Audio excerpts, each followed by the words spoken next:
Welcome to the second session of the early spring series. This series, as you know, we're doing jointly with Nemours Children's Hospital, and we're delighted to have Nemours as a new partner. This series focuses exclusively on children and pediatrics.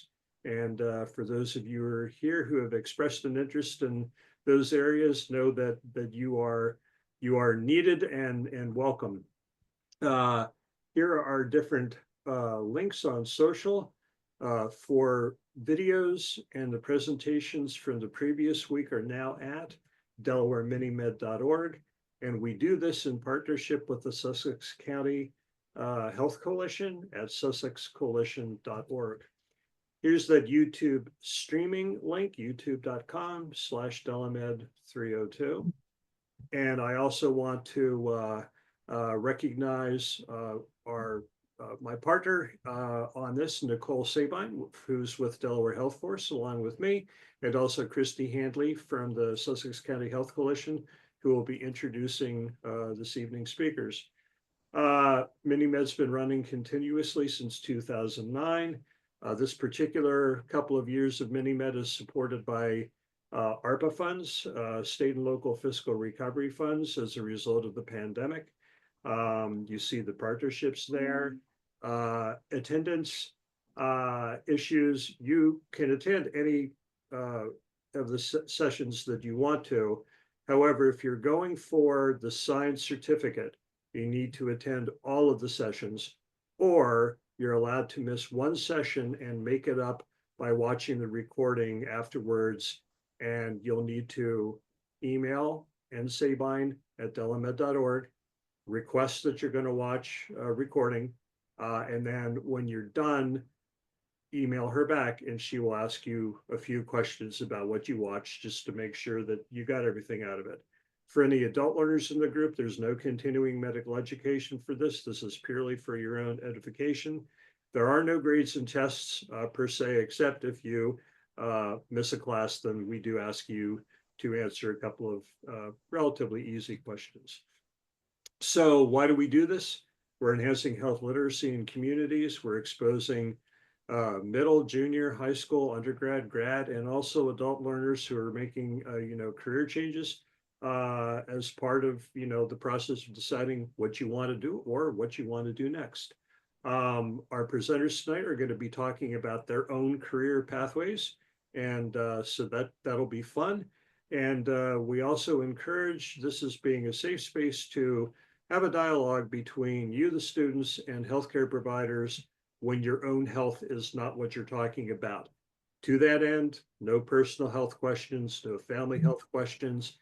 If you ask them, we will do our best to de-identify individuals and ask them in a more general way. This is a webinar, not a meeting, so you don't see each other. And for that matter, we only see your names. Use the Q&A feature. We don't do raised hands, and we don't do the chat. Already covered the personal nature. All of your questions will be addressed to the best of our ability. Clinical questions by our presenters, housekeeping questions by Christy, Nicole, and myself. You do need to stay through the entire presentation to be counted as present. However, when we get to the Q&A, if you want to leave, you can. The Q&A is often the really cool part, just to let you know that. At this time, I'm going to turn it over to Christy Handley to talk about the Sussex County Health Coalition and introduce our speakers. Christy. Great, thank you, Tim. As Tim said, Sussex County Health Coalition is proud to be in partnership with Tim and his group from the Delaware Academy of Medicine and DPHA.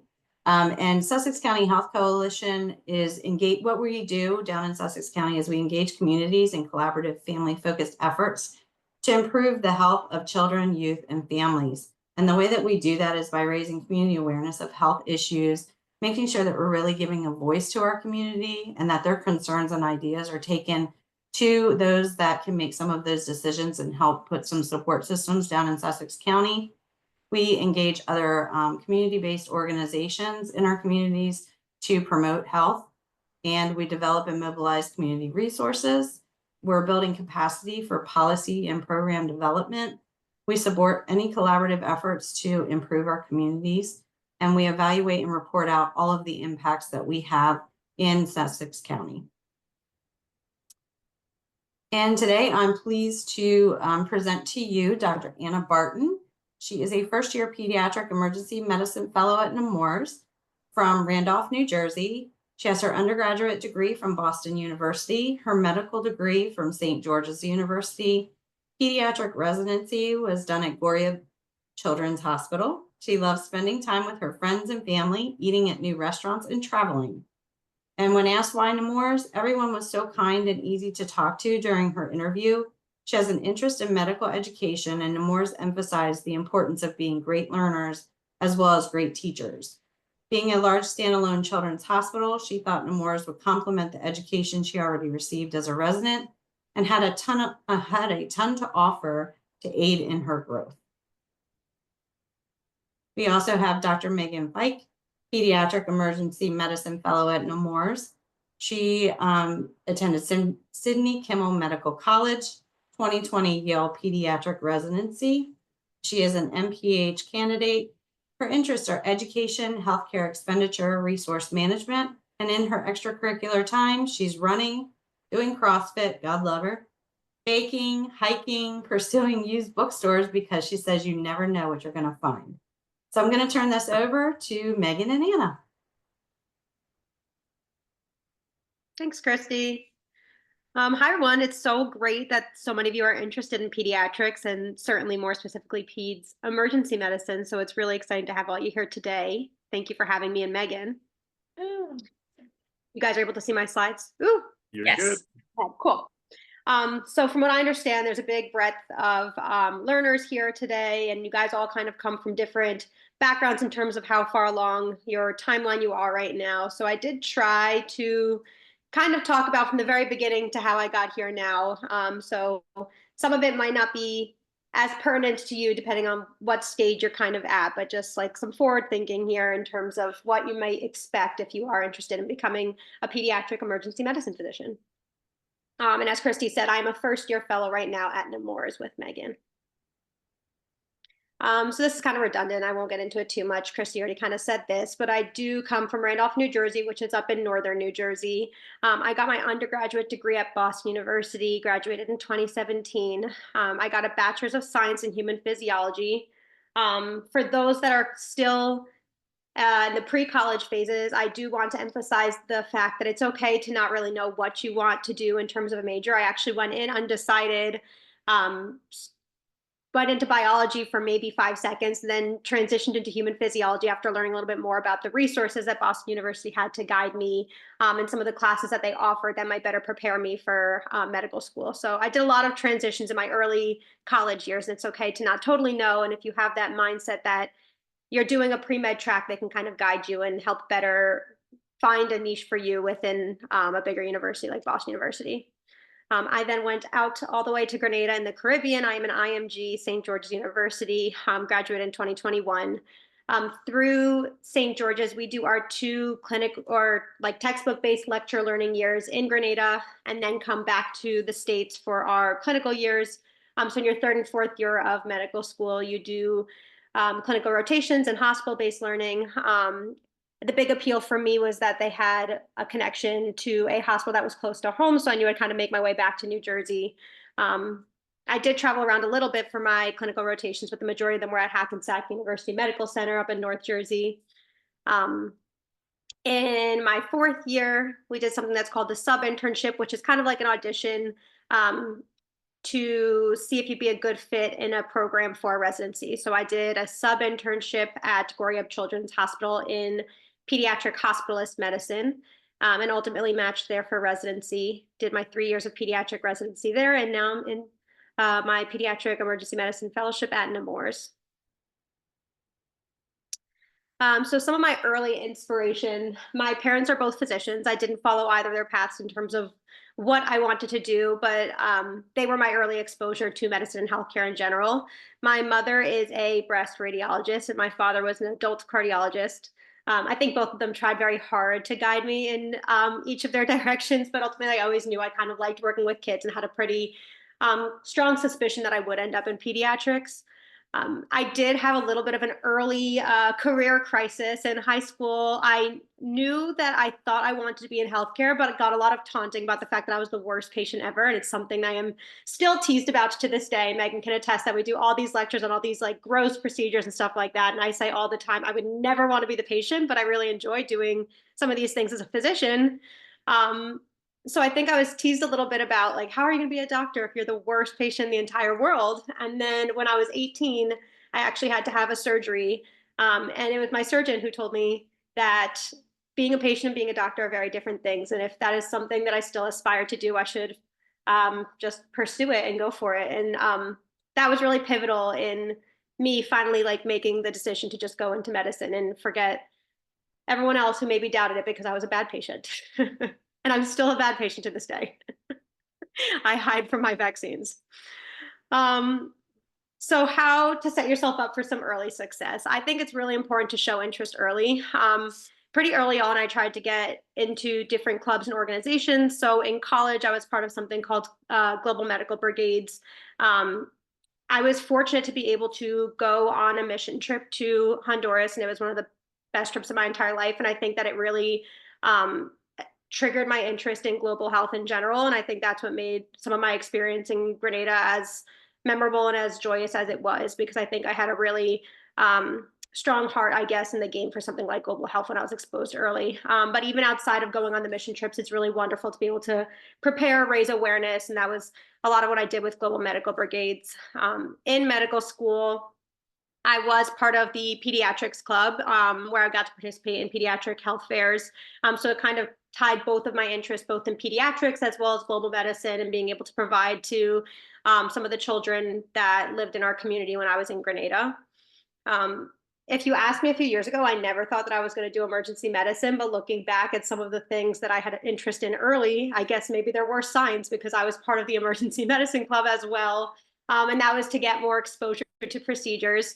I also didn't know that I liked procedures as much as I did, but I guess, again, some early signs there, because I purposely signed up for this club so that I can do some of these procedures. So with the Emergency Medicine Club in Grenada, I was able to do some airway workshops, get some early hands-on experience with things like intubation, bag valve mask, stuff like that. They taught us some smaller procedures like placing IVs, which I thought was really awesome, really cool, even in really early stage of my education.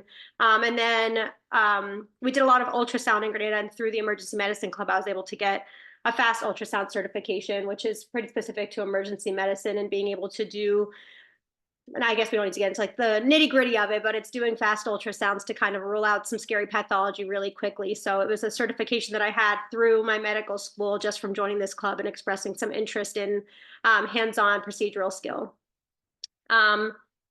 Even before all of that, when I was in college, I did a summer student internship in the Department of Surgery, where I had done my residency. Goriep is the children's hospital. It's part of the Greater Morristown Medical Center system up in North Jersey. Knew very much so that I never wanted to be a surgeon, but it was a way to get some exposure to the hospital and the environment, interact with patients. It gave me some early educational experience in terms of anatomy and kind of what life as a surgeon is like, despite the fact that I had a feeling that was not for me, and solidified that that was not for me, but it was a very cool and educational experience. In college, through my major, I was a human physiology major at Boston University. One of the graduation requirements was to do an internship. And I like to travel, and I thought that I could incorporate that into my education. So I did study abroad in London, and I was able to do my internship there. Where I worked with the child life department actually at Great Ormond Street Hospital, which is a pretty big hospital out in London. And that gave me a different exposure to medicine too, right? I didn't want to do child life, but it's a huge aspect of pediatric medicine. I think it was a really awesome experience to kind of see what that entails and know how to better utilize them now today in my practice. I would not have even known what child life was if I didn't have that experience pretty early in my college experience as well. And then in medical school, I was a tutor for the Department of Educational Services to some of the students in earlier years, which was fun because I do like to teach as well. So this was something I used to kind of help guide me. My parents are both physicians, and I knew that that's what my ultimate goal was, but I don't think I really understood the path to get to be a doctor. I didn't really understand all these, like, you hear intern, resident, fellow, you hear step exam, you hear all these things, and like I didn't really know what any of that meant. So this is from Kaplan's website, and I thought it was really, really helpful to just kind of break down what the actual path is to becoming a physician, period.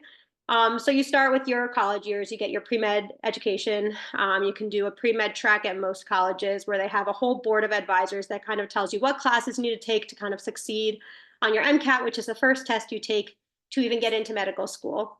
Medical school is 4 years. As I said, the first 2 years are those lecture-based learning years, very similar to what you've already been doing your entire life. Then you take step 1, that's your first board exam. In your 3rd and 4th year, you do your clinical rotations. I feel like those are the moments where you really kind of feel like a doctor, which is really exciting. You're getting that patient interaction, and you worked all these years, and you're finally kind of getting a taste for why you went into medicine, and it's a very rewarding time. Very humbling, but very rewarding. I think that it's very, as people who go into medicine, it's really easy to compare yourself to others, and you're working with physicians who've been doing this for 30, 40 years, and you're like, how will I ever be that smart? But they all started somewhere, and they all remind you that. And it's a really exciting time in the educational process. Then you take step 2. That's another board exam that follows step 1. Then you do your intern year. That is your first year of residency. I feel like people interchange those words a lot because they are interchangeable. But for people who don't know, your internship is your first year of residency. Then you take step 3, and then you complete your residency, depending on what you go into. It could be a varying number of years. But for pediatrics, it's a 3-year residency. And then you're a board certified pediatrician. You take your boards, you can do general pediatrics from there. If you so choose, you can do a fellowship. So this is something that Meg and I are doing by choice to get more specialized training in pediatric emergency medicine, but is not a necessary step. Not everyone does a fellowship. That's the last step. That's kind of a decision you make on your own if you want to get more subspecialized. So this is a little redundant again, but my residency was 3 years.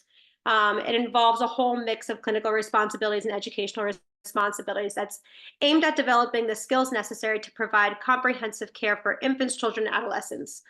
Some people do choose to do a chief year. I believe, Megan, correct me if I'm wrong, you might not know. Oh, no, okay. We neither of us did a chief year. I did interview, but I knew I wanted to do a fellowship. So I did forego that, but I think it's a wonderful experience. Looks great on a CV, but also it kind of combines some of those administrative responsibilities. You see a little bit more of the behind the scenes of what goes into even running a residency program. If you're interested in medical education like farther down the line, and you might want to be a program director one day, it's a wonderful experience. It just didn't fit into my timeline. But throughout your residency, you rotate in numerous subspecialties, and that's kind of how you find your niche and decide what you want to do. So again, you might know you want to do pediatrics after you go through medical school, but you don't know what within pediatrics. I never knew I wanted to do pediatric emergency medicine until I did the rotation as a resident. I kind of discovered it a little bit later in my training, and I'm very grateful for it, but you never know, and that's why you try all these different things. So I listed a few here as examples, but you go through things like neonatology, cardiology, hematology, et cetera, and then you find your love for emergency medicine somewhere along the line. And this is standardized by like the ACGME, which is the board that makes all residencies kind of standardized. So no matter where you go, these are going to be mandatory rotations that you do to become a pediatrician. So now I'm in fellowship. After doing my 3 years of residency, pediatric emergency medicine is an additional 3 years of fellowship. That can be different depending on what your background is. Some people do an emergency medicine residency first, and then their fellowship is actually 2 years, not 3, just because of the backgrounds that we have in terms of the skills we already bring with us when you start your fellowship. In fellowship, we focus on the acute management of critically ill or injured children. We learn to evaluate and treat a broad spectrum of conditions, including traumas, infections, toxicologic emergencies, seizures, respiratory distress, a whole slew of things, but in the more acute care setting. You're also meant to build some procedural skills such as intubations, sedations, laceration repairs, chest tubes. The list goes on, but this is more of our focus once we get into pediatric emergency medicine. What's really awesome about fellowship is that it's a hybrid role between learning and teaching. So at our hospital, we actually have teaching fellow months where each of the fellows rotates and takes on being the teacher that month and makes lectures and makes different simulation sessions to run with our residents. We now get to precept residents, which is really fun. We don't do that right from the get-go. When I started the first few months, I was still kind of in that resident role while I'm getting my feet wet, learning the culture of the hospital, learning a little bit more about emergency medicine, because you don't get a ton of exposure as a resident. So it's nice to kind of ease into things. But as you get more into residency, about 3 or 4 months at our hospital, other hospitals do have you do it right from the start. But our program gives you some time to kind of face your boards first and then get into it. And so now residents present to me and we can work together to develop a plan and a differential diagnosis for our patients. That's a really exciting change in terms of what we do responsibility-wise as a resident or fellow. We're still learners, so we have weekly didactic sessions where we're getting taught lectures from our attendings and from guest lecturers and different subspecialists with the focus of being emergency medicine. And then we have a simulation center here where we do mock codes or mock medical responses so we can kind of practice those skills in a low stress environment before you see it in real life. Why did I ultimately choose PEM? I love the variety. I think it's really cool to kind of see a little bit of everything. I feel that I didn't realize that I missed some of the pathology from surgical specialties, medical specialties. We see some OB things here. And I think I liked knowing a little bit about everything instead of really honing in on one organ or one specific aspect of medicine. I think some people talk about the fact that people use the emergency room for primary care and that could be draining. I thought that was kind of fun that in one room you can have a really acutely ill child, in the next room you're counseling the worried well and talking to some new parents and giving them some guidance. I think that that variety kind of keeps me going. So I really enjoyed that aspect. One of the big things that really made me want to do emergency medicine was that I craved being the first responder in an acutely decompensating patient. When I was a resident and someone was decompensating on a floor that was not the PICU or the emergency room or the NICU, people press that rapid response button and like really panic, waiting for someone to get there who is trained to resuscitate these patients. And I hated that feeling of like praying bedside and waiting for someone to come help. I wanted to be the one who ran to the emergency and was able to help. So I did this to kind of get more training in that and feel more comfortable in those higher acuity situations. Those are my primary reasons, but a big reason is also the shift work. I think it's really special that we can go into work and leave our work behind us and come home. We're not getting 100 phone calls when we get home. I think that really helps with work-life balance and lifestyle, and that fit my needs better to be able to kind of separate my life from work and home and my personal life. And this is all to say that that might sound daunting. It is a long road, but we have fun doing it. I've made lifelong friends that I've gone through all this with me. My family supported me through it all and have been there every step of the way. It's worth it. It's a long road, but it's worth it. That's all I got for you guys.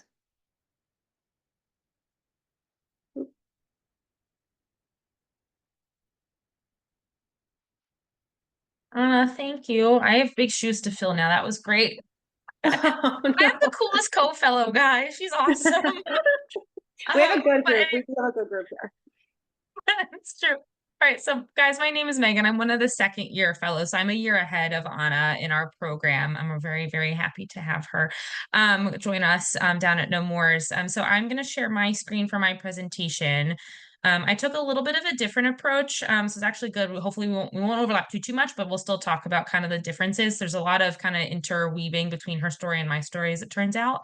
But I'm really glad that she kind of went into more details about kind of what it, like some of the more specifics of things, because I don't do quite as much of that. But all right, so we'll go ahead and start. So again, I said I'm one of the second year, so I'm a PGY 5. So this is my 5th year of training. So we'll use the PGY terminology pretty much throughout training. And believe it or not, sometimes it goes up to PGY 8, which is really sad. But I mean, for some of the more intense careers, they need it. So I'll be talking kind of a little bit about how I got to where I am today and what I'm involved in now. So let's see. All right, so I have no disclosures. We kind of have to put those anyway. Sorry. All right, so objectives for this, like I said, who am I? How did I get here? Where am I now? why did I choose pediatrics and then ultimately PEM, and then talk a little bit about public health. I don't know if you remember from when Christy was kindly enough to give me that excellent introduction. I'm currently working to get my master's in public health at Jefferson or Sidney Kimmel College right now. Okay, so who am I? I grew up in Delaware, so I kind of wish I knew about this program. I was in early high school when it sounds like this started, so I'm kind of bummed I didn't know about it. But this is definitely holds a special place in my heart to know that I can kind of talk to you guys today about my journey being a fellow Delawarean. I did go to University of Delaware. I did everything in Delaware until I couldn't anymore. I chose to do I applied to the honors program at University of Delaware and was accepted, and I majored in neuroscience, which is a Bachelor of Science, and then I did the medical scholars program there, which is essentially an early decision program to Sidney Kimmel Medical College at Thomas Jefferson University in Philadelphia, since Delaware does not have its own medical school. I also developed a special interest in sociology during my time here, so I ended up choosing that as a minor. And looking back, I think I loved what I did, but if I had had more time and maybe didn't have access to the medical scholars program, I think I would have done a sociology major. I thought it was an incredible field. It kind of opened my eyes to more of the social aspects of medicine. And what I mean by that is like thinking about your patient more, as well as just like one of the classes I took, I think, was mental health and mental illness. Another one was kind of like the patient experience. And so it really just helped kind of reframe rather than just focusing on the medical science and the clinical practice, focusing on kind of what it's like on the other side, because it's very important to your practice as well. I will say I laugh at it now because I have an older brother. He's 3 years older than me, one of the smartest people I know. And he did biochemistry was his major, and he's not in medicine, but I was like, oh, that sounds like a great choice for me to apply to college for a major. I like biology. I really like chemistry. Why not put two together? Turns out I really hated it, and I applied to every other single college except for University of Delaware with that major. So really worked out. But to Anna's point, like if you need to change your major, there's always time to do that. And you'll have lots of supports when you get to college of kind of figuring that out. And then as I mentioned, so I did the Med Scholars program at Delaware, and it's early decision. So they have very specific criteria. First, you have to get accepted into the program. Then you interview at Jefferson, and if they give you the conditional acceptance to medical school, you just have you have to complete the requirements of the major, get a certain score on your MCAT, which is like the SATs, but for med school, as Anna was saying, and then maintain a certain GPA, were kind of like the big criteria. And I was on track to achieve all of those. And they came up with a new MCAT, and I was the first class really to take that. I think I took the second date they offered ever of this new test. And there was an overall score and there was an individual section score. There were 4 sections on it when I took it. And I did really well overall, but one section was 1 point lower than the requirement. And at Jefferson, their rule was if you retake the MCAT, you have to average your scores. And I didn't want to guarantee that I couldn't guarantee that I was going to do 2 points higher in that section to meet that average minimum score. So I ended up actually withdrawing from the conditional acceptance and then reapplying to medical school, kind of the traditional way, which was definitely exhausting, kind of having to do that last minute. But it was a really good experience in the long run of, what happens when you have a plan, but life has other plans for you. You don't want to give up. If this is something you care about, you're going to try to make it happen, even if it's not happening the way you thought it would or you wanted it to.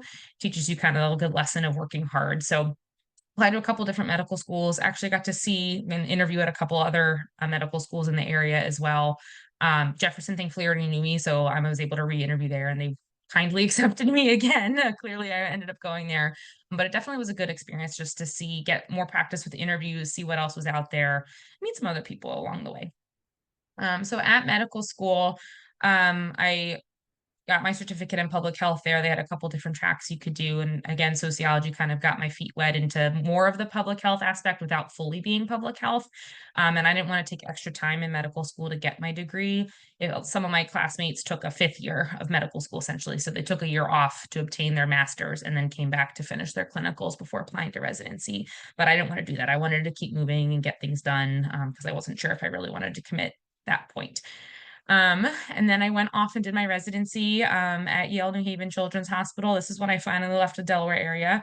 It was a hard choice, but I figured this might be one of the last times in my life I can kind of see what else is out there, go somewhere new. And, in the middle of a pandemic was not the greatest time to do that, but it was still kind of a good, again, growth experience. And I really loved my colleagues up there, had a great learning experience. It's a children's hospital within an adult hospital, which is very different than working at a standalone children's hospital, which is what Nemours is. Nemours does not treat any adults there. So the consultants and specialists we have are all pediatric focused. We may get residents coming from other programs to rotate through our emergency department and elsewhere in the hospital. But whereas when I was at Yale, if I was calling ENT or orthopedics, it was whoever was on call for pretty much the whole hospital. So it was a very different experience. And again, like very eye-opening. But then I decided it was time to come back home. I missed Philadelphia. I missed my family and my friends. So I applied for fellowships kind of in the area, and ended up back home. This was my children's hospital growing up, so it came full circle. And then for my research career interests, education as well. I love to teach ultrasound. I did some ultrasound courses, like just educational stuff, kind of like Anna did when I was in residency, more so than medical school.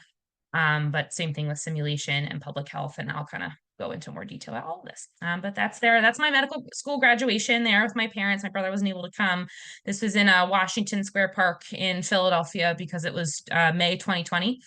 And so we have our masks, but I had the pleasure, my mom's a pediatrician in the area. Some of you may recognize her. But it was nice. She actually got to hood me, in which if we had our normal graduation ceremony, she would not have been able to do that since she didn't go to Jefferson. So it was definitely unique, but it was still very special. Okay. So who am I? Gave a little bit in the intro. You'll see a lot of slides like this. I will go over more of kind of the process and everything too, but my main focus of this is really showing you that even though being pre-med and medical school, residency, everything is really hard and it takes a lot of work and time, it's still important to know who you are and like be comfortable with that. And then also keep that person alive throughout all of this, because without that, it's that much harder. But also getting into medical school and everything, if you can't talk about yourself and say, yeah, I have all these interests that aren't medicine and do all these other things, people are going to be not as interested. You're a human first, pre-medical student, medical student, doctor second. Always, always, always.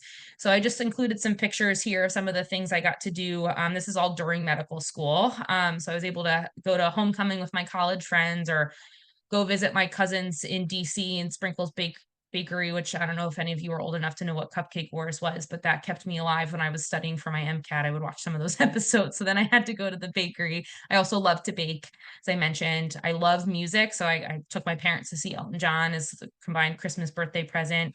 Gone hiking. Franklin Institute always has these really cool exhibits. So I made time to go there. I like to run. So that's one of the pictures from one of the 5Ks I did in Philly with some of my med school classmates and one of my friends from college. And then I got to be in my best friend's wedding as well, all throughout medical school. So it's definitely, training is hard, but you have to find the time to do the fun stuff too.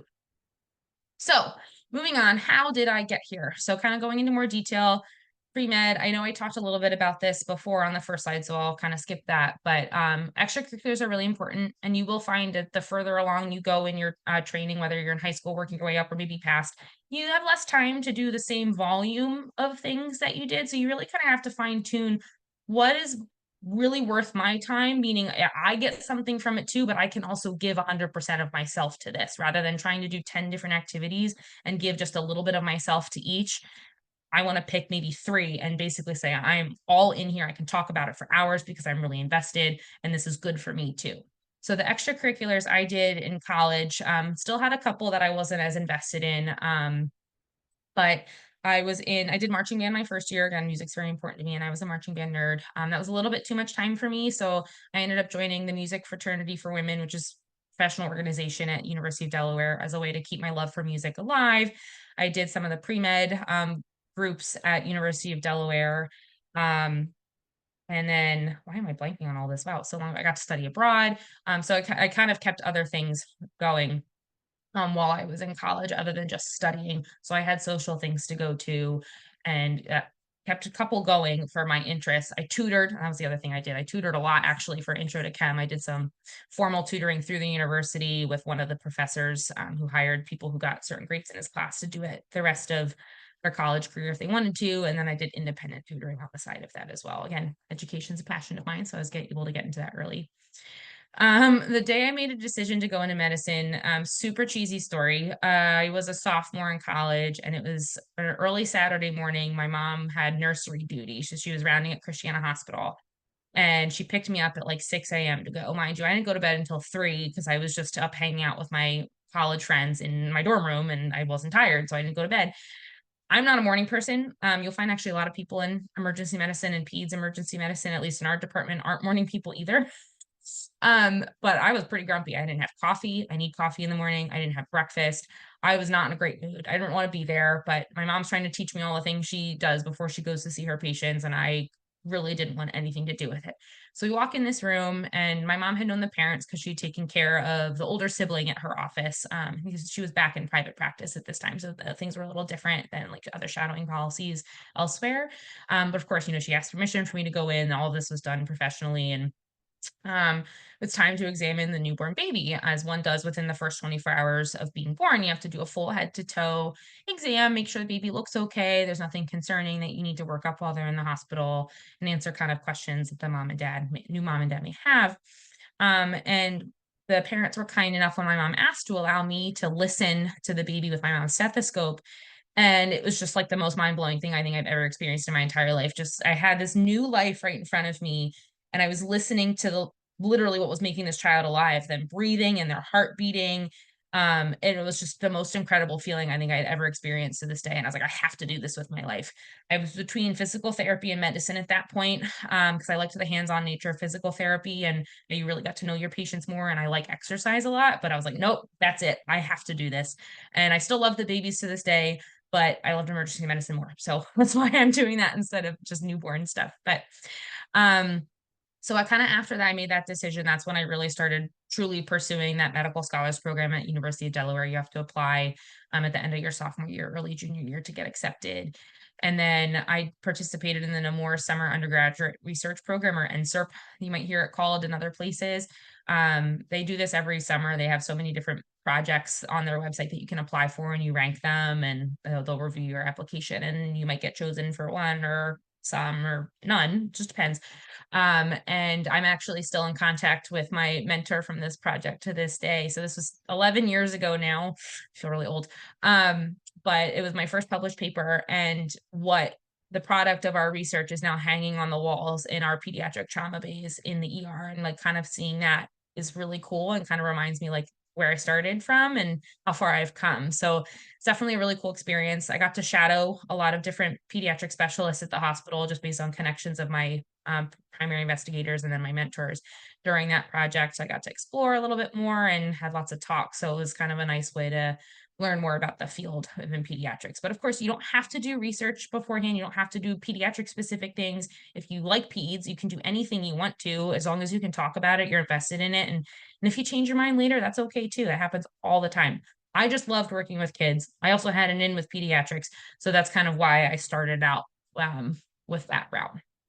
I already talked about the med scholars on my non-traditional path, so I'm going to skip over that for now, but I'll of course answer any questions on that. So I'm going to medical school, I talked about the public health aspect a little bit, and how sociology in college really got me interested in more of the social layers of kind of how medicine works, and how if you don't have access to healthy foods or safe exercise, like safe playgrounds outside or safe drinking water, how that can really have a negative impact on your life, and how public health initiatives to improve those things can really help the overall health of a population. So that's kind of how I ended up in the public health aspect, at least during medical school.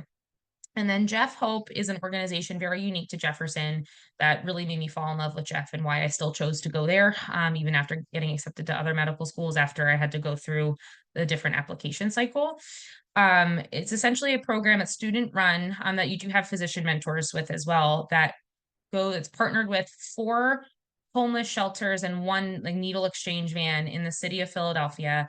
And it offers very basic kind of like acute care needs, like urgent care in a way. It can provide some advocacy for the patients, helping them get insurance or getting more stable housing, although usually the homeless shelters they're in can help with that more. Or the pharmacy will offer some meds like Tylenol or vitamins for the kids if it's a women and children shelter. And couple other roles, but basically an attending physician will go and 2 other medical students, 2 first or second year, and then 2 third or fourth year medical students will go to kind of provide like the medical care. And then the team members who are truly a part of Jeff Hope go to this shelter every week. So you can build relationships with the people who are currently staying there, and really get to know some of the families and the kids, and really build some relationships. So I was fortunate enough to get selected to be on kids committee for one of the women and children shelters in Center City, Philadelphia, which was a hugely eye-opening experience and also very related to public health.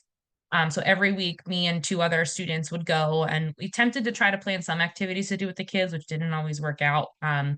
One of the biggest things that these kids were really missing was really getting to experience being a kid, because when you're going through situations of homelessness or whatever situation maybe that got you there, whether it was domestic violence or other things, like, it kind of forces you to grow up a little faster, and therapeutic play is very real for kids. So a lot of the time what we would do is just kind of let them drive the ship and engage in therapeutic play, and just go with them. And one of the things that I still remember to this day that broke my heart, but again, really puts things into perspective for you, is my first day there playing dress up with this one little girl, and it was time to clean up. And I said, "Oh, it's time to clean up. Let's put your shoes on." And I'm looking, and I said, "Where are your shoes?" And she just casually says, "Oh, I don't have any shoes." And then just goes on her merry way. And it broke my heart, but it gives you such perspective to really think about what other people are experiencing, and how I'm still providing healthcare, even if it doesn't seem like it. I'm not prescribing medicines. I'm not wearing my white coat, although I don't, not many people in pediatrics wear white coats anymore, but I'm not listening to her with my stethoscope, but like, I'm providing with her a way to get some of that stress release, and like really truly get to experience being a kid. And that helps her grow and develop in the way that she might not get in other ways because of the situation she's in. So it was a really, really valuable experience. I loved it. And of course, if any of you want to go to Jeff, that's one of the best things I think you can try and get involved in, or other medical schools may have similar opportunities too. So that being said, these are some pictures from my time in medical school. So the bottom left, with the purple wall, that's my crew that volunteered at Jeff Hope. All of us were in my class. We have a couple seniors who, they're the ones that kind of run the clinic. And then all of the people in my class had different roles there. So we would get together every Monday to do this. And then we also have something, it's like med school prom, it's called the Jeff Hope Ball. So it's a big fundraiser for Jeff Hope. That's how we get a lot of our donations, and there's auctions and things. We all get dressed up. And so that's what that fancy picture is in the corner with some of my best friends from medical school. The chilling through the summer picture, I did a program called Bridging the Gaps my first summer there, because you only get one really true summer between first and second year of medical school. I forget how many weeks that program was, but you get partnered with a site within the city of Philadelphia. You can, again, rank things. This happened to be a day center that was half like a Head Start program. So for kids ages 3 to 5, the other half was an adult day center. So 2 days of the week I spent in a classroom with the kids. The middle day, the Wednesday, was when we had our Bridging the Gaps like lecture day. We go through to different medical schools in the city that are all part of this and listen to lectures or do activities. And then the other 2 days we were in the adult day center, and you like kind of do a project and presented a poster at the end. This was one of the things I had helped them with for decorating their classroom and whatnot, was putting this up. So it was definitely a fun time. It was really cool to experience both and getting in the community again. And then the other 2 pictures are from some of my rotations, my 3rd and 4th year of medical school. So the bottom right, I affectionately called us the scabies squad. We were getting ready to go see a patient on infectious disease rounds, and we needed to put on the bunny suits to try to protect us from acquiring scabies, which is, it's like a mite essentially that kind of gives you an itchy rash that you have to, it's parasite essentially. So you really don't want that. But we had a lot of fun and lots of good learning. This was actually at Christiana Hospital. I did the branch campus program at Jefferson, which partners again with Delaware. So all of my 3rd year clinical rotations, which are our core rotations everybody has to do no matter what medical school you're at, did all of those at Christiana. And then 4th year, when you have some still core ones to do, but then you have other options and more electives, I did those at other hospitals. But it was a nice way to kind of stay at one hospital, get to know the people there, the system, and then also be close to home still too. It was a really cool opportunity. And the last one's actually on my sub internship. So as a 4th year medical student, you spend time trying to basically audition and show different programs what you can do if you're acting as an intern. So, I still don't have prescribing capabilities. My notes technically don't fully count, but I'm basically acting like the intern does with the close supervision of a senior resident who can like sign my orders and stuff and help guide me with the next step. So I was at St. Christopher's Children's Hospital up in Northeast Philadelphia. for one of my sub internships I did. That was my team there. We also had a really fun time up there. So yes, it's a lot of hard work, but there's a really good way to still make good connections and really experience things out in the community and have good learning and have fun ultimately. Okay, so why pediatrics?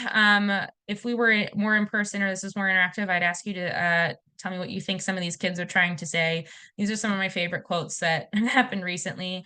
Apparently, I have also said something very similar to this first one when I was 5 and freaked my mom out. My heart is ticking.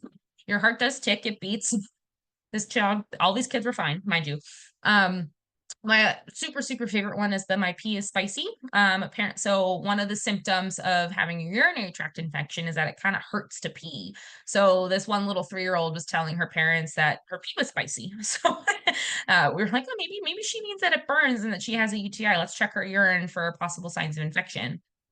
This other one was in a kid who had a bad head injury. He ran into a pole, like a stop sign pole, really hard and then wasn't acting right. So of course we're worried about his head. His head was fine, but he was like really confused when we saw him. And by the time I finally made it in the room, his imaging and everything was normal. So he was okay, but he was a totally different kid than what my resident had seen as the fellow, kind of precepting with this resident.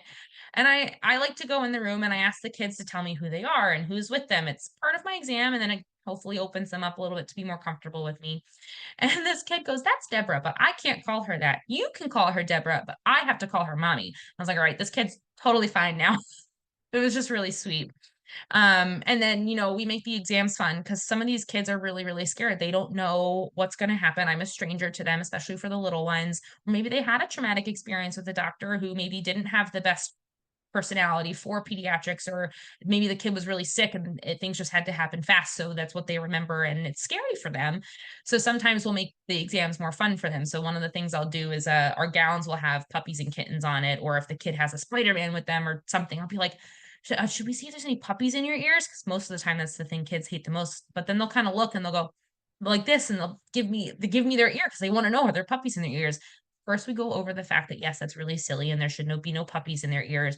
But again, it kind of helps make them more comfortable, makes it a little whimsical.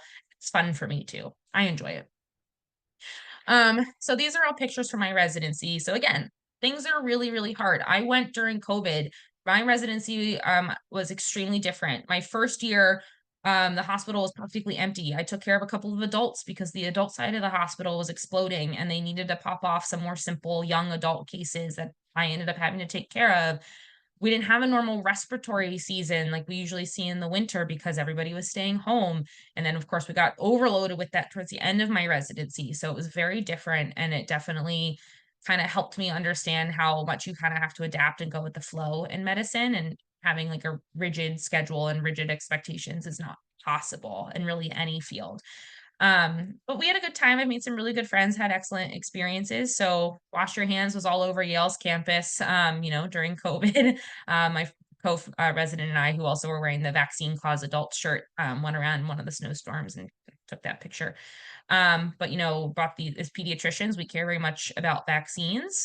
So we got these shirts back when in the state of Connecticut at the time, they didn't have a mandate in place that if you're going to go to any of the public schools, you have to have all of the mandated childhood vaccines. And in today's world, I think this is more important than ever. Vaccines are very important. So I included that picture, but also, we have fun, we hang out. The top right pictures from our intern retreat in one of the big parks in New Haven, Connecticut, where we all got together as an intern class to kind of talk about how things were going and some challenges to being a doctor and adjusting to that, but then also really just to get time to socialize. Couple of my co-interns got to go to Mystic, Connecticut on a day trip. That's that picture in front of the water. Or us on a not so busy weekend shift on Easter. I told my friends about how you can microwave a peep, not too long, but it like makes the marshmallow really big and fluffy and melty and it's really good, but someone stuck the marshmallow in too long. So there we go. We dress up a lot in peds for these other two. So we had a themed Fridays. We dressed up as our favorite fictional characters. I got to teach the state of Connecticut about who the Philly fanatic is. This ultrasound picture was a competition we did actually in New Jersey. It's called Sono Surf. Our team name for that was Saved by the Gel because you use gel for ultrasound. So we dressed in 90s clothes for this ultrasound competition. I was with two of the PEM fellows at Yale. I was a third year resident for that one who was just kind of learning my love of ultrasound. And then the other one, she was my old chief, but one of the current Penn fellows at Yale. We had the same compression sock set. And she always wore mismatching socks because her kids inevitably would take one and make it dirty and not the other. So then we planned to have mismatching socks together. So we had a lot of fun, even though, again, a lot of work, definitely weird times, but in pediatrics, there's a lot of whimsy and kind of magical stuff that goes with it, and find your people. All right. So where am I now? So I've done Sonosurf again. We were the Doppler divas. Doppler is one of the settings you can do on ultrasound to kind of check for blood flow in certain places. So it's red and blue on the ultrasound, and everything else is white and black. So I went with one of my friends who is still a Penn fellow at Yale, and our old Yale mentor. This was last year. Nemours is the official children's hospital of Philadelphia Phillies. So they have Nemours sponsored nights. So I got to go with my parents on one of those, and they gave out backs of those hats, say like Nemours fights cancer or something on them. And then the rest of these, some of my experiences in Philadelphia, I still have time to play with my flag football league. I met them while I was in medical school. I have my CrossFit gym. They had an Eagles autism 5K kind of fundraiser last year. So they brought Swoop and got to go meet him.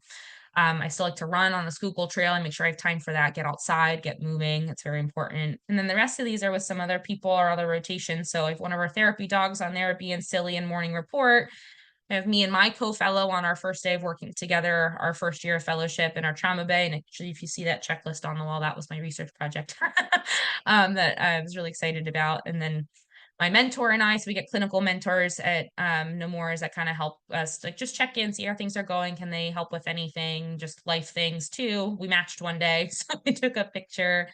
And then when I was in the PICU rotation, so we have to do outside rotations as PEM fellows just to get a well-rounded learning experience, kind of like what Anna was saying with pediatrics. You go everywhere to kind of get a sense of, you get your general pediatrics training, but then you also can get a sense of maybe what specialty you might want to go into. In PEM, that is your specialty, but you have to rotate in ICUs to learn how to take care of critically ill patients. You go to a trauma rotation to learn about trauma care and toxicology to learn about different like medication overdoses or exposures. So again, trying to get us all the things we would see in the ER, but a little bit more dedicated time to that. So that picture of me with my thumbs up, I'm doing one of the chest vest therapies, which is a way to help loosen up secretions and whatnot in patients that may have lung disease or can't cough up things themselves. Definitely feels really weird. But again, kind of learning different people's specialties and getting to experience them as part of your education. So why PEM? I know I'm running out of time, so I'll kind of speed up a little bit. And Anna touched on a lot that I agree with. It's a mix of primary care and procedures. I loved my general surgery rotation when I was a med student. I loved using my hands, but I didn't want to devote my life to the OR. I loved the sunshine too much. I really value my personal time outside of work. And PEM kind of helped me get that with a mix of procedures. I wouldn't lose my general pediatric skills. I really wanted to keep a lot of those alive, even though I didn't want to do primary care. Sorry, Mom. Because it's a beautiful field. It just wasn't for me. I saw her on the phone all the time after work or doing charts or getting calls in the middle of the night. And she loves her job and I think she's excellent at it, but it was just something I didn't want for myself. I wanted the flexible hours. So this week I worked Monday 3 to 11. I worked tomorrow 3 to 11 and Friday 3 to 11. And the rest of the week was mine to do my other research things or other life things I needed to do. I found my people, as I was kind of saying earlier on my other slide, like the PEM people were the people I kind of vibed the most with. They had the same sense of humor. I got along with them really well. Our brains worked similarly. We just worked really well together. And I was like, all right, I think this is the field I'm supposed to be in, even though I liked critical care medicine for peds, or I liked the NICU or for the premature babies. I loved that, but they weren't really necessarily my people, didn't give me the lifestyle I wanted. So I decided to go with PEM. And then within PEM, you can get a variety of job titles. So you can be simulation director, you can be a point of care ultrasound director, you can do research. There's so many different things you can do with this title as well. That's not just the clinical medicine. It was just seemed like the perfect fit. So bottom line, kind of like I was saying, this job gives me the life I want, not my life giving me the job I want.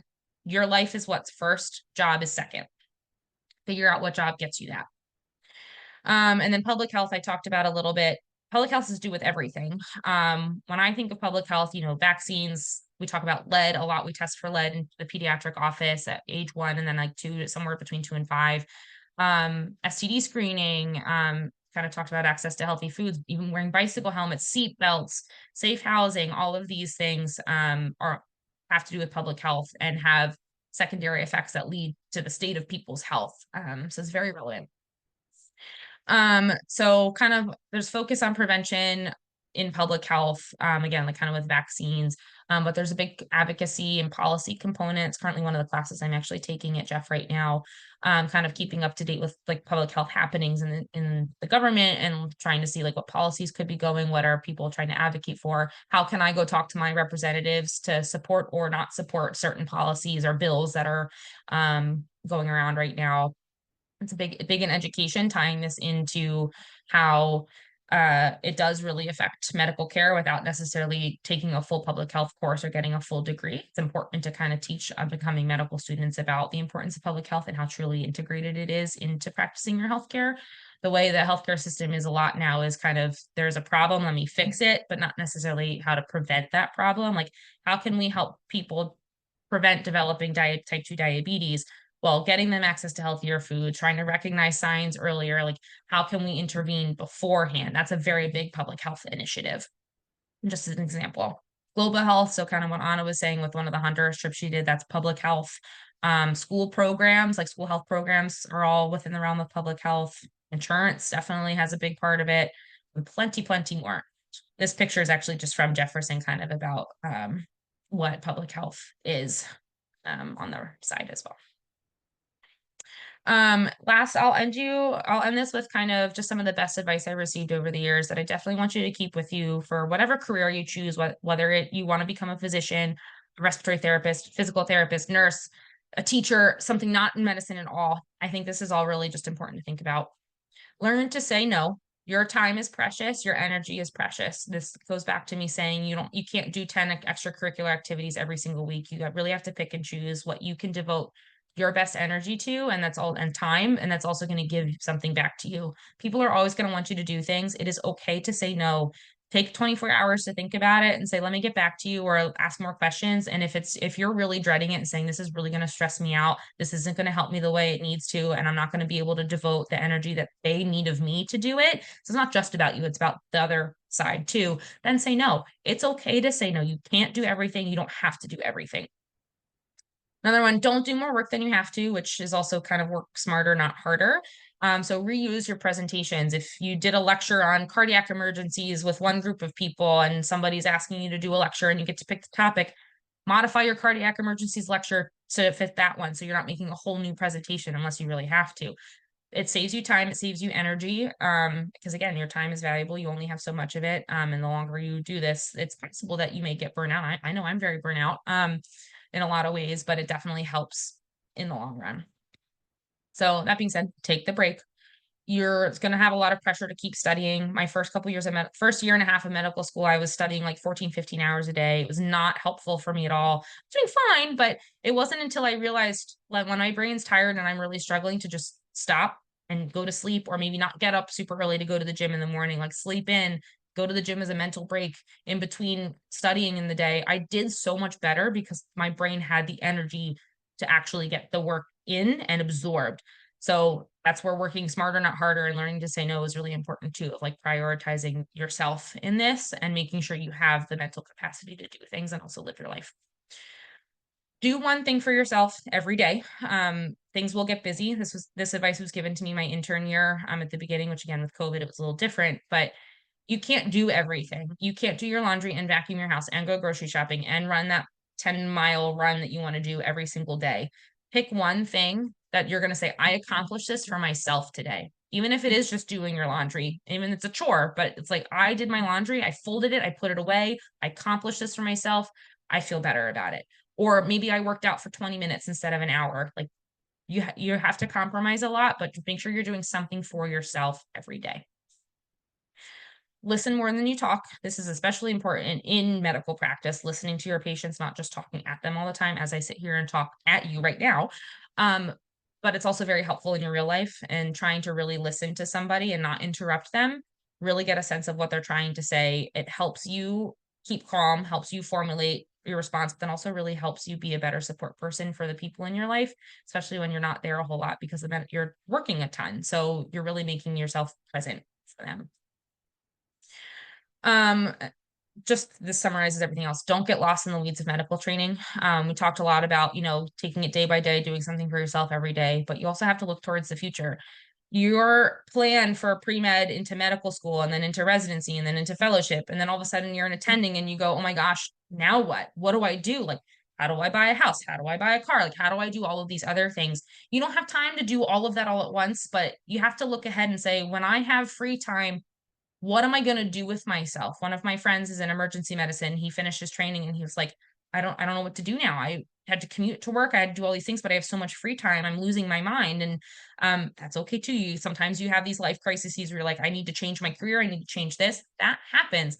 But don't get so lost in the weeds of your medical training of what's happening now and the next step. You got to think kind of broad too about, okay, what am I going to spend my time doing? What do I want with my life in 5 years? Can't plan it perfectly, but you can think about it.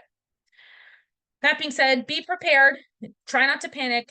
You'll have a plan, and even if your plan fails, you'll have another one, and you have plenty of people you can talk to about things to help you get through if one plan fails. You will never be alone in this. People always want to support you, especially if you're aspiring to be a physician or anything in medicine. It's a hard path, but you're never alone, and you will always have support.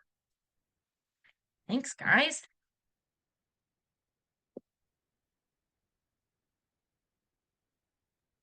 All righty. Well, thank you very much. Just reminding everybody, we don't do raised hands. Please put your questions into the Q&A, not the chat, but the Q&A.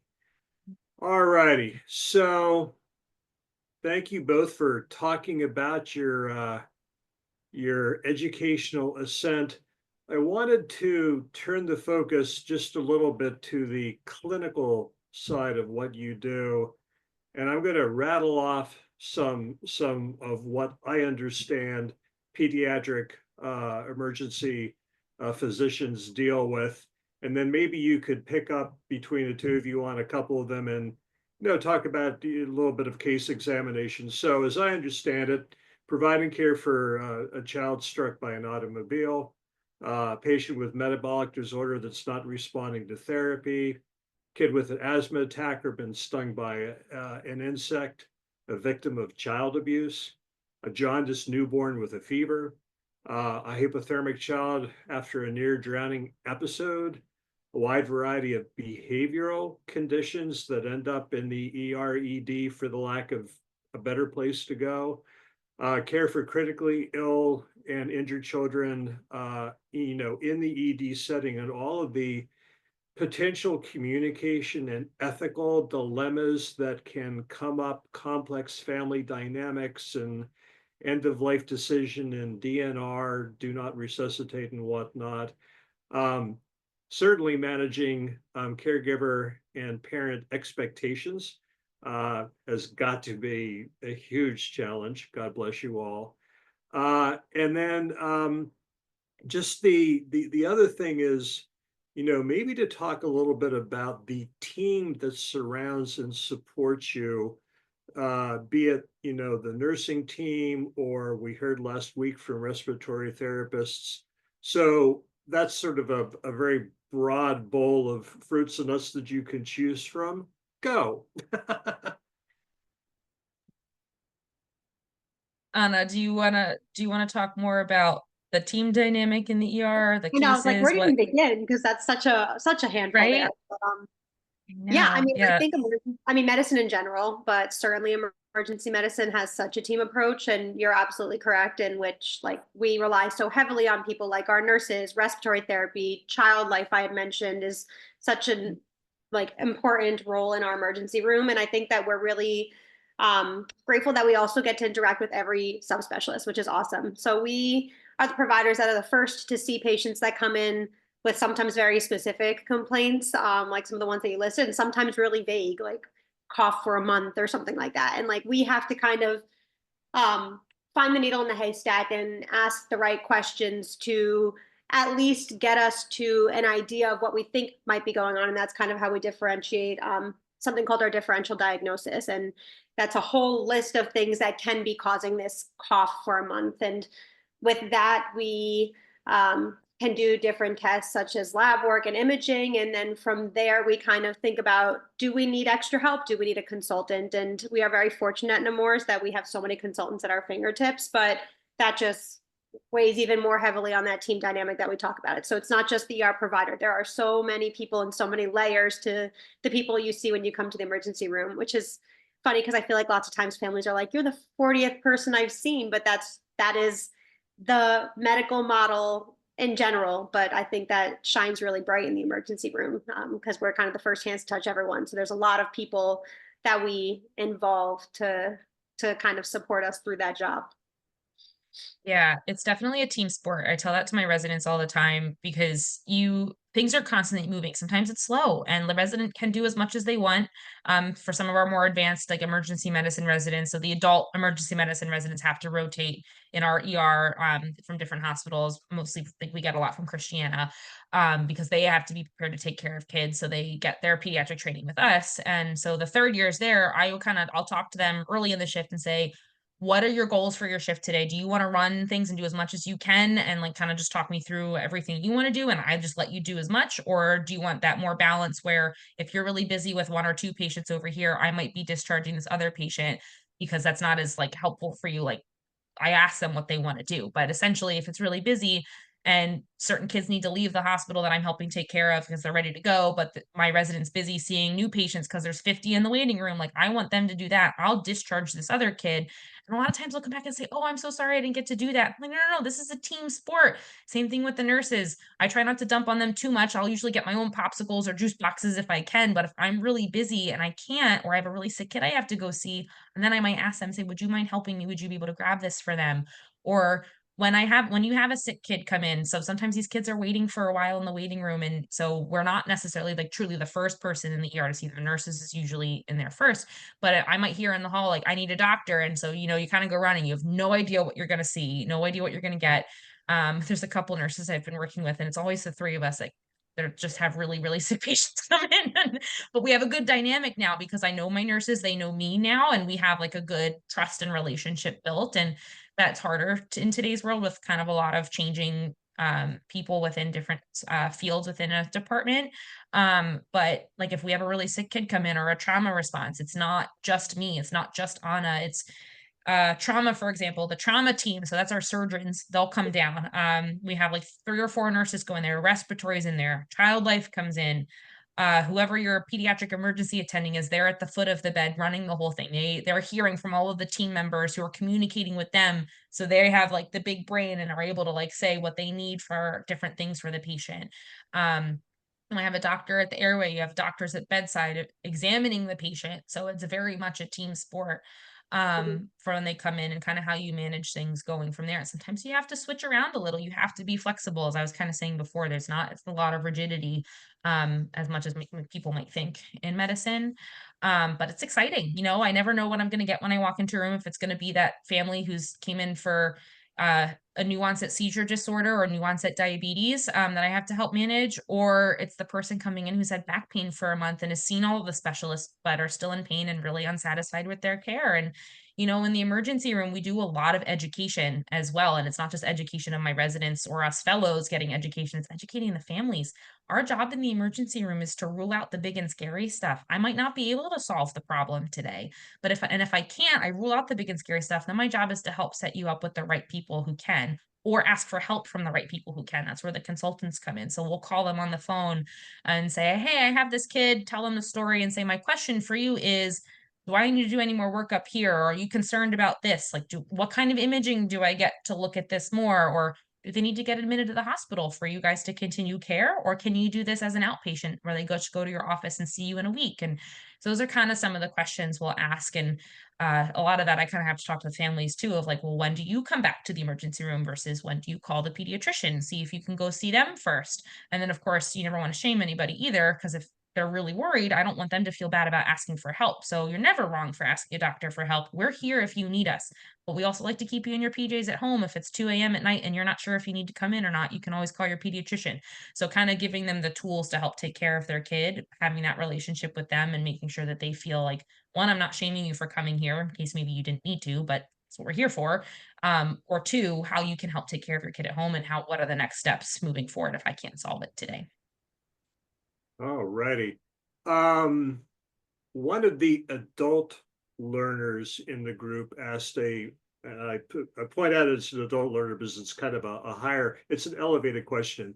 Is the Simulation Center at Nemours open to collaborations? If someone is interested in working on a simulation project, what is the best way to get started? So my mentor from my old research project is the medical director of simulation. She does a ton with the state. I think it would probably depend on what the project is, and what resources are needed. Happy to give out my email. You can email me more specific questions if you feel comfortable, and then I can ask her and see if I can get you connected, because I'm not entirely sure about how outside people from Nemours kind of get connected with our department, because I know they have a lot on their plate already, but I mean, there's always a possibility for other collaborations. And we've had the same question in the past regarding the virtual education simulation training center at Christiana Hospital, which is, I imagine, equally cool as what you have with your sim center at Nemours. Okay, Nicole, do you want to ask a few of the questions? Sure. We can start off. I know, Megan, you kind of addressed some challenges that you face. We're trying to get rid of the big stuff and make sure it's, not worst case scenario. But we did have a question which can go for both Megan and Anna. What would you say is the hardest part about your job? Yeah, I think that's a good question. I feel like a lot of times people think that, I think the big scary things are obviously a hard part of our job, right? Like those kids that come in much more acutely sick that are truly life or death. I think that's a very challenging aspect, and for very obvious reasons.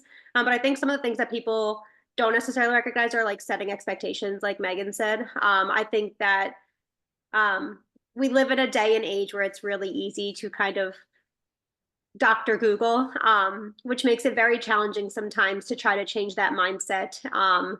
Especially people come in with an expectation of what they want in terms of medical management or their idea of what might be wrong with their child.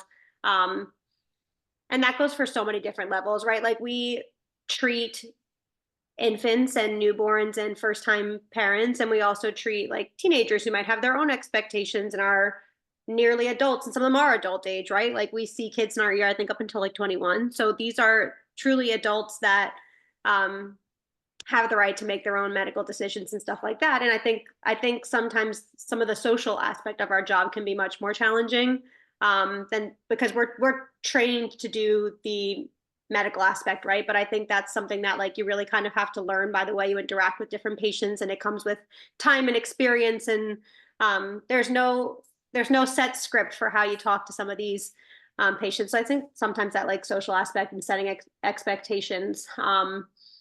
And like Megan said, like our job is to make sure we can educate you enough to know what are the scary things you come back for and what are the things that you might be able to wait for and stuff like that. And I think some of those things are a little bit more challenging. I am not a parent, so all of this can change when I am a parent, right? And like some of the things that don't seem scary as a doctor might be really, really scary as a parent. And I totally empathize with that. And I always try to tell my parents that these symptoms are real, and I'm not minimizing the way you're feeling, but I think that's a big challenge of our job. Yeah. I agree. I will say something different though, just to make sure we're well rounded. One of the big things I struggle with is really the mental exhaustion that comes with it. When I talk with a lot of people who don't know medicine or emergency medicine at all, and they're like, oh, you only work 3 shifts a week. That's nothing. That's 24 hours. I mean, it's more than that, because I'm going home, I'm charting for a couple more hours during the week. I'm probably stalking my patients' charts, finding out what happened to them, especially the really sick ones. Like, did they do okay? Like, did I do everything right? I think there's so much more behind the scenes that's actually really taxing than what the actual job is. So even though we're not working a traditional 40-hour week, you are constantly on those 8 hours when you're there, because as I was saying earlier, you might hear in the hallway, I need a doctor, or you might have to go running because an alarm bell's going off, or you might be having those like 30 to 50 people in the waiting room, and you really got to keep moving to get those kids seen. So it's really stressful. And I mean, I like that. I like going to work, being on at work, and then not having to take too much home with me. I have to do charts here and there, but I'm not constantly on call. I'm not having to do a ton at home. But there's a reason why you only work so many shifts a week, because of how much mental capacity that takes. And I think that's kind of something that a lot of people forget. And so it's been hard from a real life standpoint with actually like keeping certain relationships outside of the hospital, but then also with the hospital too, because you get really, really tired. Yeah, I think to echo that, because I think Megan and I both kind of said it in our presentation too, that a big reason why I went into this was the shift work, which is true. The time you are allotted to be in the hospital is pretty set. Obviously, if a really, really sick kid comes in the last 10 minutes of your shift, you're stuck there. And that's just the nature of the job.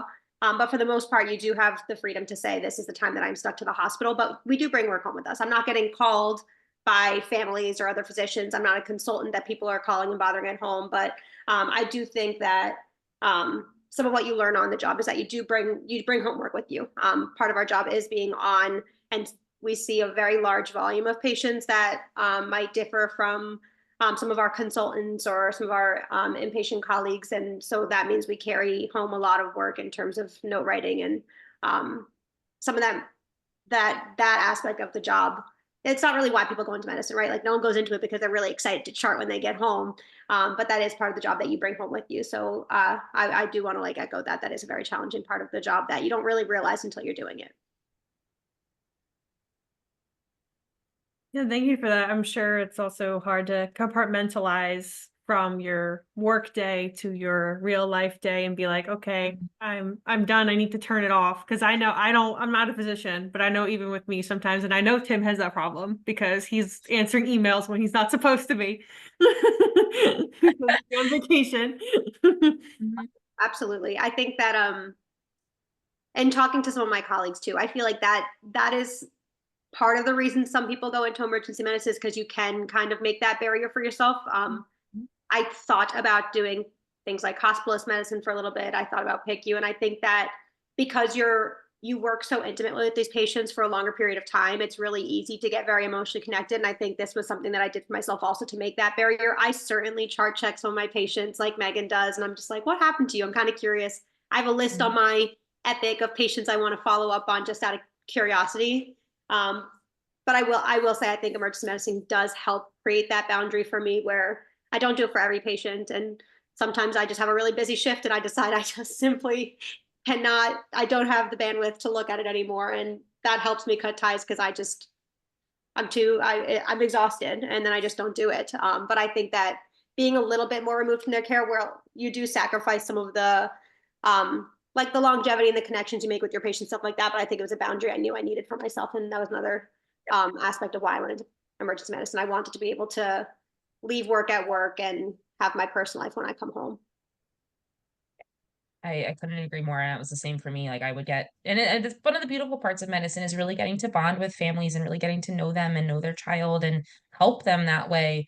But from like critical care medicine, where you might be with a family on like not just their worst day of their life, but like worst weeks, if the child's really not doing well for a long time and then they pass away. I knew emotionally I couldn't handle that long term.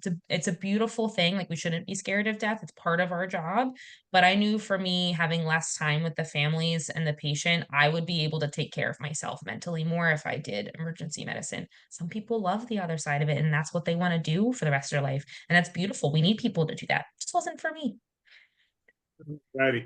We've got 10 minutes left, so let's go into sort of a lightning round. Real simple question.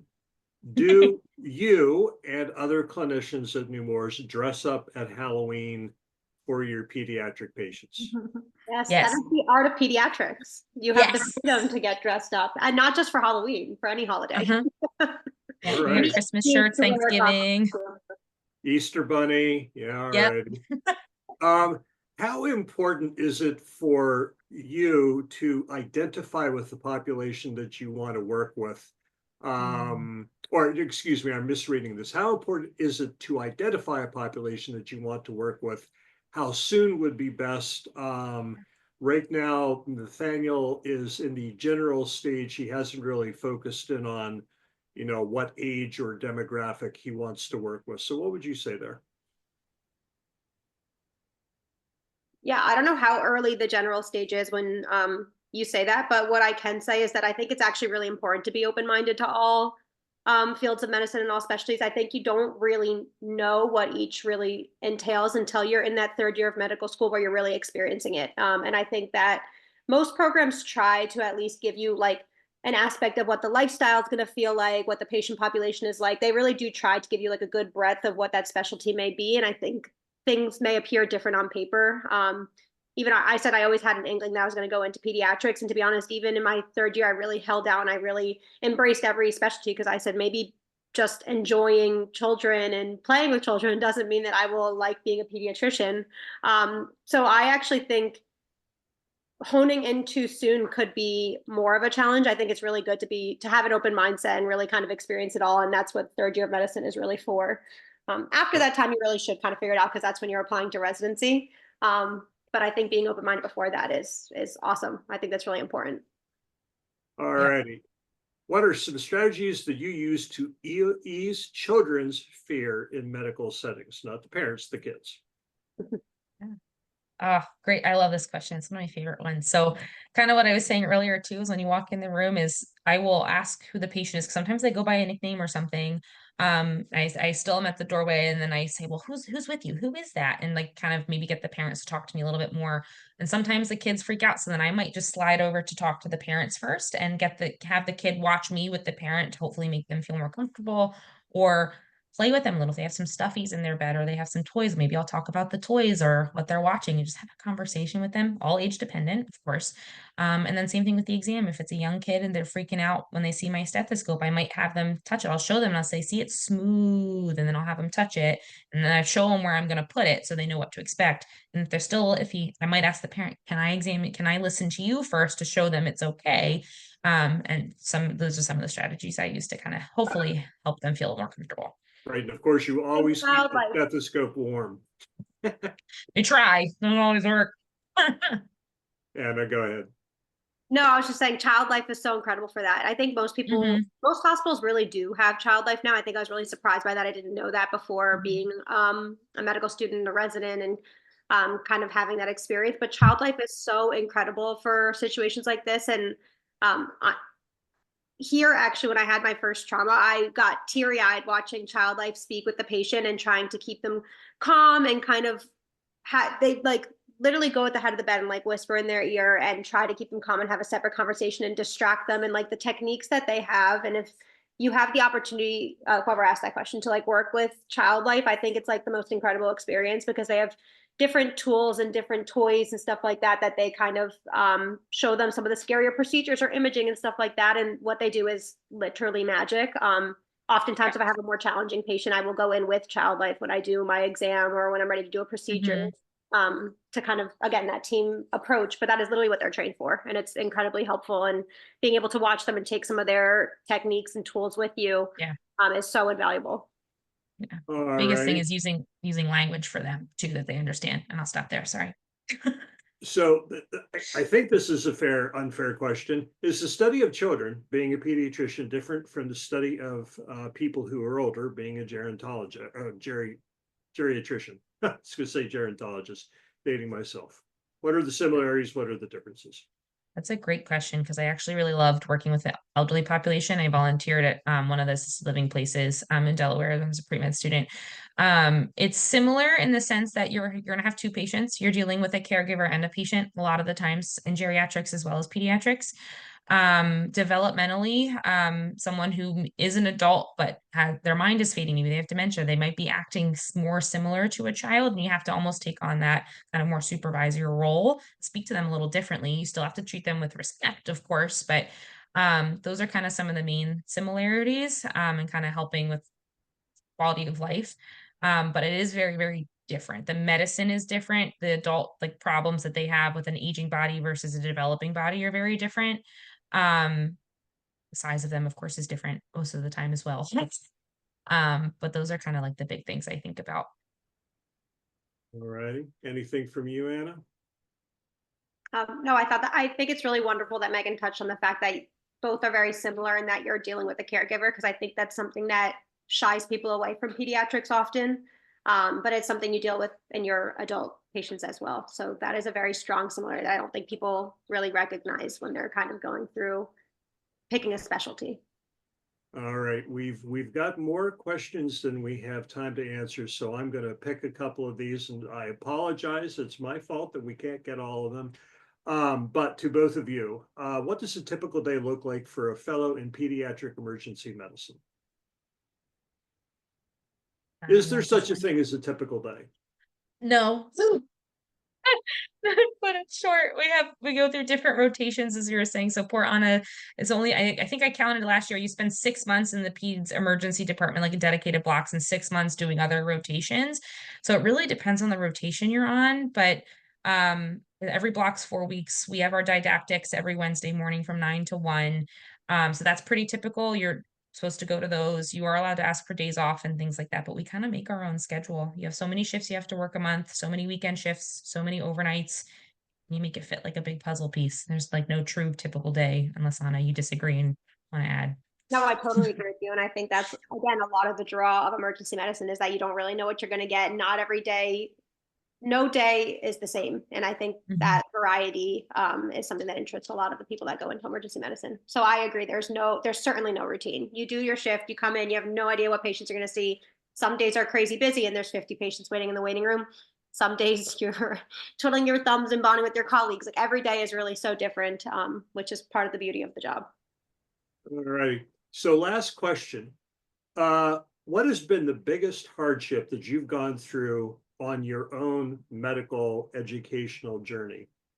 One for each of you.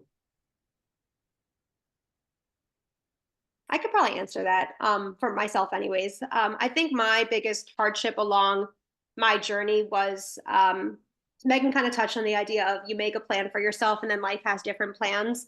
And part of that for me was my decision to go to Grenada and go to med school there and facing some of the battles that you face with being an IMG and some of the stigma that exists with that. And for those who don't know what that is, it's an international medical graduate.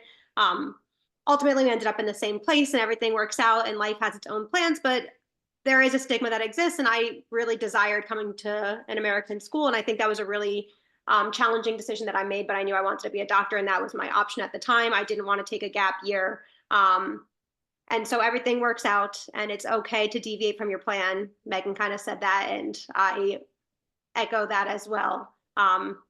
You end up where you're supposed to be. I'm very, very grateful to be at a large standalone children's hospital now. So my journey got me where I ultimately wanted to be, but life had different plans and it wasn't exactly as I expected it to be. That was my biggest hardship. A tiny detour. Megan, what about for you? Honestly, very similar. Our stories are like, again, not the same, but very, very similar. I basically applying to medical school, I talked about that and how I had to reroute with that. For applying for residency, you go through the system called the match, which I won't go into too much detail, but essentially you interview at places, you rank them in the computer, these places rank you, and then the computer system goes based off of your rank list and tries to say, okay, you picked Nemours as your #1 hospital for residency. Where do you fall on their list? Oh, their spots are full. Okay, going down to #2, whatever your #2 hospital is, going to see, oh, you matched there. Great, you're done. But it like keeps going. I matched third on my list for residency and I had to move in the middle of a pandemic. It was definitely not what I had planned in my head for myself. And then same thing for fellowship. It's kind of a numbers game and you might have a certain plan in your head, an idea, and then I matched for fellowship and then some other things in my life changed and I had to reframe the entire future I had pictured for myself. So it's a lot. Like you can't put too much stock into it is kind of what I've learned through those hardships of like you can plan, but plan loosely. Have an idea, but don't be so dead set. You have to be on your toes and ready to kind of move to the side or go around your obstacles. Right. Bend like a reed in the wind. All righty. Yes. Well, to both of you, thank you very much. So, class, remember everything you've heard this week from our two presenters about their educational journey. Next week, we're going to be hearing from Dr. Amani Sanchez, who is a pediatric ER physician. So be thinking about, maybe if you've ever watched any television, you watched ER or any of the other many shows, and you say, is that the way it really is? Think about that. Everyone, have a great night. Talk to you later. Bye-bye. Bye.